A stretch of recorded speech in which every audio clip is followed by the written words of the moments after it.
Cette vidéo est une commandite de Chaussures Larrey, réalisée par le Journal de Saint-Michel en partenariat avec Vivre Saint-Michel en santé.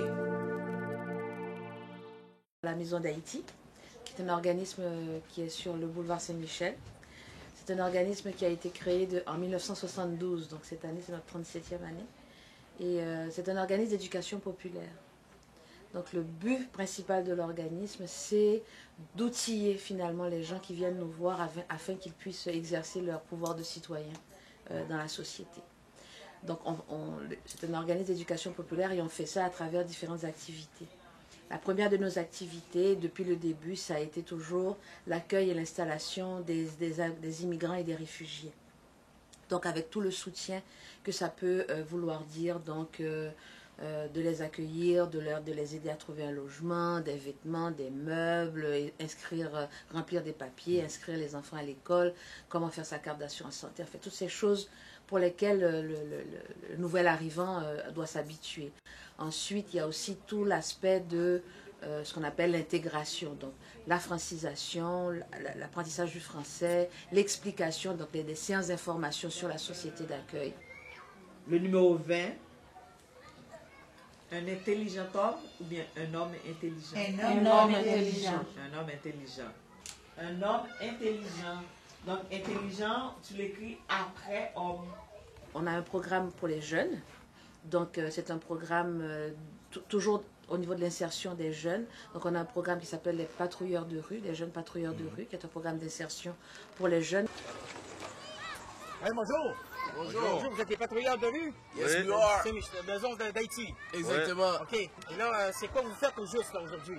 Aujourd'hui, on va faire de la patrouille un petit peu comme tous les jours. On va escorter les jeunes jusqu'à leur école, s'assurer qu'ils rentrent bien en sécurité sans faire trop de cochonneries ou bien sans faire trop de mauvais coups, puis s'assurer qu'ils mangent bien et tout.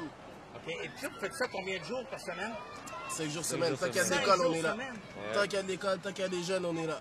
Ce programme-là, en plus d'aider les jeunes à l'insertion sociale, aide aussi le quartier parce que ça maintient une certaine sécurité.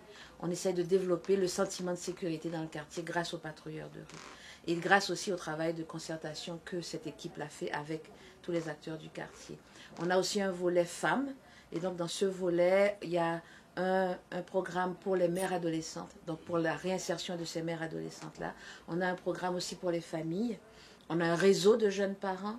On a aussi tout un volet pour la sécurité alimentaire des femmes enceintes dans le quartier. Et puis on a aussi tout le volet information des femmes et information des familles.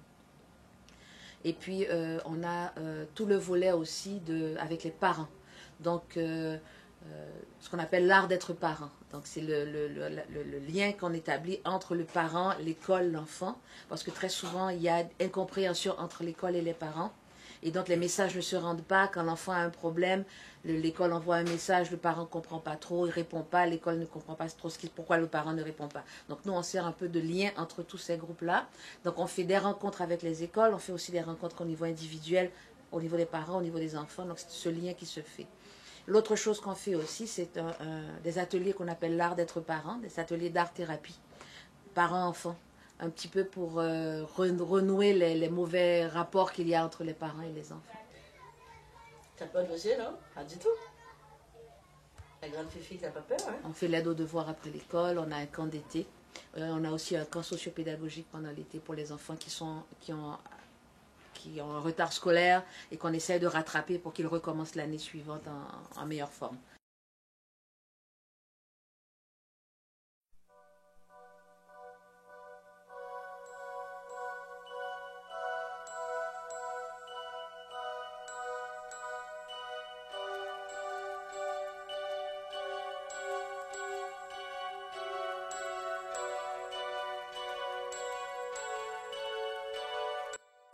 « 15 minutes après le tremblement de terre, le téléphone a commencé à sonner à la Maison d'Haïti. Maintenant, vite, parce qu'ils n'ont pas juste ça à faire. Maison d'Haïti, bonjour. Ok, c'était les Haïtiens, les personnes d'origine haïtienne qui appelaient pour avoir des nouvelles. C'était aussi beaucoup les journalistes qui appelaient pour savoir, avez-vous des nouvelles, savez-vous ce qui se passe? Et c'est étonnant parce que tout le monde a déferlé à la Maison d'Haïti. Et donc la Maison d'Haïti a comme été l'endroit où les gens sont venus prendre des nouvelles les deux, 3 premiers jours. Et la réponse, je crois que de la Maison d'Haïti a été intéressante parce que c'était comme si, ok, il se passe un drame dans la communauté va s'occuper, va prendre soin d'elle-même en demandant aux partenaires de venir nous aider à prendre soin de notre communauté. Ça a été un peu ça la réaction de la communauté et la réaction aussi de nos partenaires qui sont immédiatement venus de nous prêter main forte. Cette vidéo est une commandite de Chaussures Larrey, réalisée par le Journal de Saint-Michel en partenariat avec Vivre Saint-Michel en santé.